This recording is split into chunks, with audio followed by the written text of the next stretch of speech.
Thus Solomon finished the house of the Lord and the king's house, and all that came into Solomon's heart to make in the house of the Lord, and in his own house he prosperously effected. And the Lord appeared to Solomon by night and said to him, I have heard your prayer and have chosen this place to myself for a house of sacrifice. If I shut up heaven, that there be no rain, or if I command the locust to devour the land, or if I send pestilence among my people, if my people, which are called by my name, shall humble themselves and pray and seek my face and turn from their wicked ways, then will I hear from heaven and will forgive their sin and will heal their land.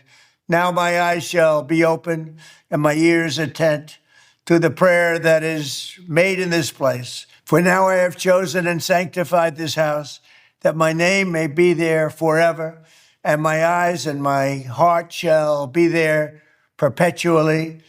And as for you, if you will walk before me, as David your father walked, and do according to all that I have commanded you, and shall observe my statutes and my judgments, then will I establish the throne of my kingdom according to as I have covenanted with David your father, saying, there shall not fail you as a man to be ruler in Israel. But if you turn away and forsake my statutes and my commandments, which I have set before you, and shall go and serve other gods and worship them, then will I pluck them up from the roots out of my land which I have given them, and this house which I have sanctified for my name will I cast out of my sight, and will make it to be a proverb and a byword among nations. And this house which is high shall be an astonishment to every one that passes by it, so that he shall say, why has the Lord done thus to this land and to this house? And it shall be answered, because they forsook the Lord God of their fathers, which brought them forth out of the land of Egypt, and laid hold on other gods, and worshiped them and served them.